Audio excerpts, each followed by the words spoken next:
Hi hello അസ്സാം വലൈക്കും മസ്ഫറുനിസ 27 എന്ന് പറഞ്ഞാൽ ഞങ്ങളെ യൂട്യൂബ് ചാനലിലേക്ക് എല്ലാവർക്കും സ്വാഗതം കേട്ടോ. അപ്പം കുറേ ദിവസമായിട്ട് ഞാൻ നോമ്പറ വീഡിയോസ് ആണല്ലോ അല്ലേ അപ്ലോഡ് ചെയ്യുന്നത്. ഇന്നൊരു വെറൈറ്റി വീഡിയോ ആണ് കേട്ടോ. നിങ്ങൾക്കറിയാലോ കുറച്ചായിട്ട് ഞാനിങ്ങനെ വീഡിയോ ഒക്കെ അപ്ലോഡ് ചെയ്യാൻ ഡിലേ ആവുന്നുണ്ട്. 2 വീഡിയോ ഞാൻ എടുത്ത് വെച്ചിട്ടുണ്ട്. ഏത് വീഡിയോ ആണ് അപ്ലോഡ് ലാസ്റ്റ് ചെയ്യാന്നുള്ള അറിയില്ല. അപ്പം നെറ്റ് ഇല്ലാത്തതിനോണ്ടാട്ടോ ഞാൻ വീഡിയോ അപ്ലോഡ് ചെയ്യാൻ ഡിലേ ആയത്. 2 വീഡിയോയിലും ഞാൻ ഇക്കാര്യം പറയുന്നുണ്ട്. നെറ്റ് കുറവായതുകൊണ്ടാണ് വീഡിയോ അപ്ലോഡ് ചെയ്യാൻ ഡിലേ ആയത്. അപ്പോൾ ആദ്യമായിട്ട് എൻ്റെ യൂട്യൂബ് ചാനൽ കാണുന്ന ആരെങ്കിലും ഉണ്ടെങ്കിൽ എന്തായാലും സബ്സ്ക്രൈബ് ചെയ്യാൻ മറന്നു പോകരുത് കേട്ടോ. ഈ വീഡിയോ കാണുന്ന എല്ലാവരും ലൈക്ക് അടിക്കുകയും കമൻറ്റ് ചെയ്യുകയും ചെയ്യണം കേട്ടോ. എന്നാലേ നമ്മളെ ഈ ഒരു വീഡിയോസ് റണ്ണിങ്ങിലുണ്ടാവുകയുള്ളൂ.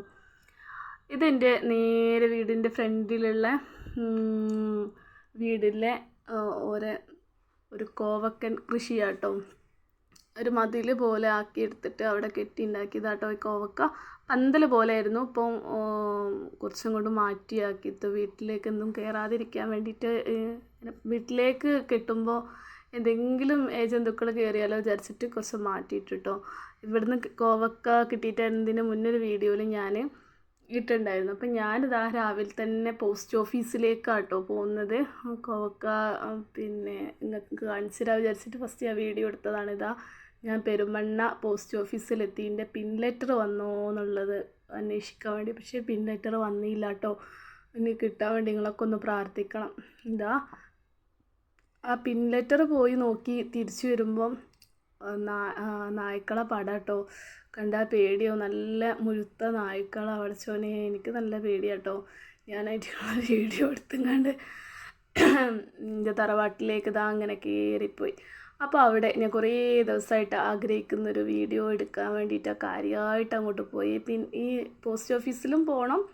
അതോടൊപ്പം ഈ ആശാനൊന്നും നിങ്ങൾക്ക് എല്ലാവർക്കും കാണിച്ചു തരണം വിചാരിച്ചു. ഇതൊന്നല്ല, ഒരു പറ്റും ആൾക്കാർ, ആയിരക്കണക്കിന് ആൾക്കാരുണ്ട് കേട്ടോ. ഇവരൊന്ന് വിചാരിച്ചാൽ എൻ്റെ കഥ അവിടെ കഴിയും.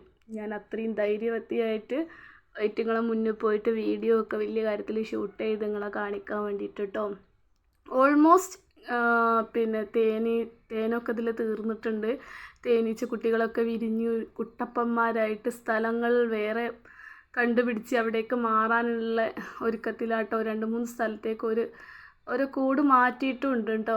എനിക്ക് എത്രയും ആൾക്കാർ, ചില ആൾക്കാർക്ക് ഇത് കാണുമ്പം ചിലപ്പോൾ പേടി ഉറപ്പൊക്കെ ഉണ്ടാവും. എന്നാലും ഇവരെ ഞാനിങ്ങനെ കാണിക്കാമെന്ന് തന്നെ വിചാരിച്ചിട്ട് നിങ്ങളെ മുന്നിലേക്ക് എത്തിച്ചതാട്ടോ.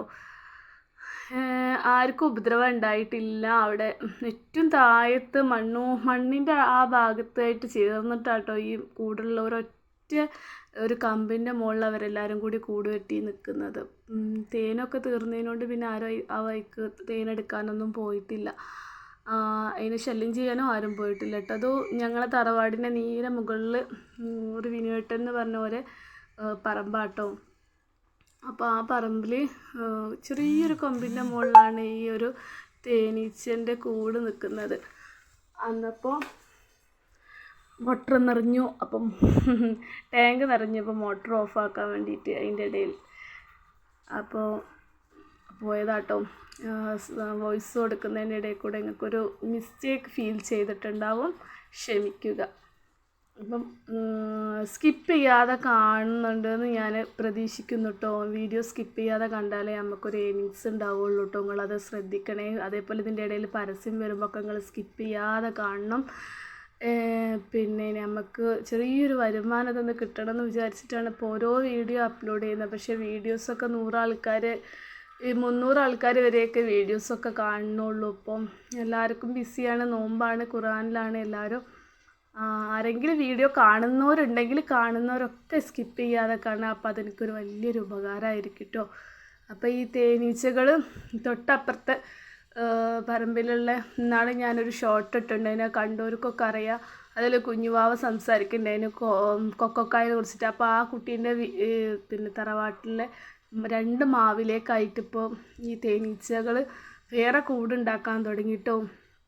ഇതിലെന്താ റാണി തേനീച്ച ഉണ്ടെന്നും അതിനെന്തൊക്കെയോ കഥകൾ കാര്യങ്ങളൊക്കെ ഇങ്ങനെ നമ്മൾ പല വീഡിയോസിൽ കാണാറുണ്ട്.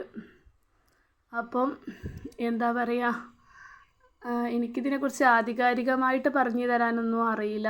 ഈ തേനീച്ചൻ്റെ തേനും പിന്നെ എടുക്കാറുണ്ട് പല ആൾക്കാരും. ഞാൻ പണ്ട് വാഴക്കാട് ആയിരുന്ന സമയത്ത് അവിടെ ഞങ്ങളുടെ സ്ഥലത്ത് ഒരു പ്ലാവ് ഉണ്ടായിരുന്നു. ആ പ്ലാവിൻ്റെ മുകളിൽ ഇതുപോലെ തേനീച്ചക്കൂട് ഉണ്ടായപ്പോൾ ഞങ്ങൾ അടുത്ത അയൽവാസി ആഷിഖ് മോന് ഈ ഹെൽമെറ്റൊക്കെ ഇട്ടിട്ട് കയ്യുറയും കാര്യങ്ങളൊക്കെ ഇട്ട് ജാക്കറ്റൊക്കെ ഇട്ടിട്ട് കാലും കൈയൊക്കെ നല്ല ബന്ധിച്ച് മൂടിയിട്ട് ഞങ്ങൾ ചൂട്ട് കത്തിച്ച് കൊടുത്തിട്ട് ഓൻ അതിനെ ഇളക്കി മാറ്റിയിട്ട് ആ തേനീച്ചക്കൂട് എടുത്തിട്ടുണ്ടായിരുന്നു കേട്ടോ. ഭയങ്കര ധൈര്യത്തിൽ തന്നെ. അപ്പോൾ കണ്ടപ്പോൾ എനിക്ക് തോന്നി കേട്ടോ അങ്ങനെയൊക്കെ ചെയ്യാൻ പറ്റുമെന്ന്. പക്ഷെ നമുക്ക് പേടി. ഇതിൽ പക്ഷെ തേനില്ല. പക്ഷെ ഓനെടുത്ത സമയത്ത് നല്ല തേനുണ്ടായിരുന്നു കേട്ടോ, നല്ല മധുരമുള്ള. അന്ന് നോമ്പായിരുന്നു, അതാണ് ഒരു പ്രത്യേകത. ഇതോ ഇപ്പം നോമ്പ് തന്നെയാണ്. പക്ഷെ ഇവർ കുറച്ച് ദിവസത്തിനുള്ളിൽ ഫുള്ളായിട്ട് മറ്റ് കൂടുകളിലേക്ക് മാറും. അതാ ഞാൻ പറഞ്ഞില്ലേ, ഈ മാവിൻ്റെ മുകളിൽ അങ്ങ് ഉണ്ടാക്കിയിട്ടുണ്ട്. പക്ഷെ എൻ്റെ ക്യാമറക്ക് അത്ര പവറില്ലാത്തതിനോണ്ട് ഞാൻ എടുക്കുന്ന ആ ഒരു പിന്നെ ഇതിൽ കാണും തോന്നണില്ല കേട്ടോ. നിങ്ങളൊന്ന് ശ്രദ്ധിച്ച് നോക്കി കാണുന്നുണ്ടോ കാണുന്നില്ല. എനിക്ക് ക്യാമറയിൽ അങ്ങനെ നിങ്ങൾക്ക് കിട്ടുമെന്നോ അറിയില്ല. ഞാൻ കണ്ണുകൊണ്ട് നോക്കുമ്പോൾ കാണുന്നുണ്ട്. പക്ഷേ ക്യാമറ എടുത്തും കണ്ട് അത് സൂം ചെയ്ത് നോക്കിയിട്ടൊന്നും കാണുന്നില്ല കേട്ടോ. ഈ ഒരേ സ്ഥലത്ത് 3 മാങ്ങ, വ്യത്യസ്തതരം 3 മാങ്ങകൾ കേട്ടോ. പിന്നെ ഇത് വീഡിയോ എടുക്കുമ്പോൾ ആ കുഞ്ഞുവാവ പറയുന്നുണ്ടായിരുന്നു കേട്ടോ. നിങ്ങൾ കാണുന്നുണ്ടോ? പക്ഷെ ഞാൻ കണ്ടതിനോണ്ട് എനിക്ക് ആ ഭാഗം ക്ലിയറാക്കി ഇതിൽ കാണുന്നുണ്ട്. പക്ഷെ നിങ്ങൾ ആ ഒരു 2 സ്ഥലത്തായിട്ട് ഉണ്ട് കേട്ടോ. അപ്പോൾ ആ തേനീച്ചക്കൂടിൻ്റെ അടുത്തുനിന്ന് ഞാൻ പോന്നു. ഇനി വല്ലാണ്ട് കളിച്ചിൻ്റെ കുത്ത് കിട്ടും എന്നുള്ള ഉറപ്പ്. അപ്പം ഞാനിങ്ങനെ പോരുമ്പോൾ പണ്ടത്തെ ആ നൊസ്റ്റാൾജിയ ഫീലുള്ള ഓരോ കായകൾ കാണും കേട്ടോ. കാണുമ്പോൾ ഒക്കെ എനിക്ക് വീഡിയോ എടുക്കാനുള്ള വല്ലാത്തൊരു ആഗ്രഹമാണ്. ഇന്നെ തല്ലാൻ ആരും ഇല്ലായിട്ടാണെന്നൊന്നും നിങ്ങൾക്ക് തോന്നരുത് കേട്ടോ.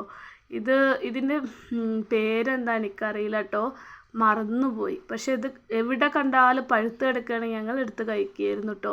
പണ്ട് ഞാനൊരു മിണ്ടാക്കായ പരിചയപ്പെടുത്തി തന്നിട്ടുണ്ടായിരുന്നില്ലേ ഞങ്ങൾക്ക്. പക്ഷെ അതല്ല കേട്ടോ, ഇത് അതിൻ്റെ വേറൊരു വേർഷനായിട്ടുള്ള സാധനം. ഇതിൻ്റെ പേരെനിക്കറിയില്ല. അങ്ങനെ പിടിച്ചങ്ങനെ പൊട്ടുന്ന ഒച്ച കേൾക്കാം അതിന്. ഇത് പഴുത്തുണ്ടെങ്കിൽ നല്ല ടേസ്റ്റായിട്ട് നല്ല മധുരമാണ്. ലൈറ്റ് മഞ്ഞ കളറിൽ ഇത് പഴുക്കും കേട്ടോ. ഇതിനുള്ളിലുള്ള ആ ഒരു ഇതുണ്ടല്ലോ ഫ്രൂട്ട്, അത് കഴിക്കാൻ ഭയങ്കര ടേസ്റ്റാണ്. പക്ഷെ എന്ത് കാര്യം ഞാൻ എൻ്റെ മക്കൾക്ക് കാണിച്ചു കൊടുക്കുമ്പോഴും അവരോട് പറയട്ടോ, നിങ്ങൾ എടുത്ത് കഴിക്കരുത്. പിന്നെ ഇത് ഉമ്മച്ചിക്ക് കാണിച്ചു തന്നിട്ട് ഉമ്മച്ചിൻ്റെ അടുത്ത് വന്നിട്ട് കഴിക്കാൻ പറ്റുള്ളൂ. പിന്നെ ഓരോ സ്കൂൾ ബസ്സിൽ പോണതിനോട് ഇങ്ങനത്തെ സാധനങ്ങളൊന്നും പിന്നെ വഴിയിൽ നിന്ന് എടുക്കാനുള്ള ഒരു ഇതൊന്നുമില്ല കേട്ടോ. ഞാനിങ്ങനെ പോരുമ്പോൾ ഇങ്ങനത്തെ കാര്യങ്ങളൊക്കെ പണ്ട് കഴിച്ചതൊക്കെ ഇങ്ങനെ നിങ്ങളെ മുന്നിലേക്ക് വീഡിയോ ആയിട്ട് ഇങ്ങനെ എടുത്ത് വെക്കുന്ന കേട്ടോ. അത് ഒരുപാട് ആൾക്കാർക്ക്, ഇപ്പോഴത്തെ തലമുറയുള്ള കുട്ടികൾക്ക് ഇങ്ങനത്തെ പണ്ട് ഞങ്ങളൊക്കെ ചെറിയ പ്രായത്തിൽ ഇങ്ങനെയൊക്കെ കഴിച്ച കാര്യങ്ങളൊന്നും അവർക്ക് അറിയില്ല. പിന്നെ അവിടുന്ന് കുറച്ച് പോന്നപ്പോൾ ഒരു മാവിൻ്റെ ചോട്ടിൽ നിറച്ച് മാങ്ങ വീണെടുക്കുന്നു കേട്ടോ, കുഞ്ഞു മാങ്ങകൾ. അപ്പോൾ ഞാൻ ഈ പണ്ടത്തെ അതേപോലെ ആ ഒരു 7 വയസ്സ് 8 വയസ്സിലേക്ക് പോയിട്ടാട്ടോ ഈ മാങ്ങ ഒക്കെ പെറുക്കുന്നത്. ഈ മാങ്ങ പെറുക്കുമ്പോൾ എനിക്ക് വട്ടാണെന്നൊന്നും നിങ്ങൾ വിചാരിക്കരുതേ. ഇത് പണ്ടത്തെ ആ ഒരു ഫീൽ തന്നെ, ആ ഒരു മൈൻഡിലേക്ക് പോയിട്ടാട്ടോ ഈ മാങ്ങ പെറുക്കുന്നതും. പിന്നെ നോമ്പായതുകൊണ്ട് നമുക്കത് കയ്യിൽ പിടിക്കുക അല്ലാതെ കഴിക്കാൻ പറ്റില്ലല്ലോ. പക്ഷെ ആ നോമ്പില്ലെങ്കിൽ ഞാൻ അപ്പം തന്നെ അത് തിന്നിരുന്നു കേട്ടോ. അതൊക്കെ പെറുക്കിയതാ ഞാൻ വീട്ടിലെത്തിയപ്പോൾ ഇതൊക്കെ മക്കൾ സ്കൂളിട്ട് വന്നിട്ട് ഒരു സൈഡായിരുന്നു നോമ്പ് വെച്ചിട്ടോ. അന്ന് ഇവരെല്ലാവരും നോമ്പ് വെച്ചിട്ട് ഓരോരുത്തരും ക്ഷീണം പിടിച്ചിങ്ങാണ്ട് ഉമ്മ നോമ്പറക്കാനായോ ഇങ്ങനെ പറയാം. അപ്പോൾ ഇത്രയൊക്കെയുള്ള video. Bye, thanks for watching.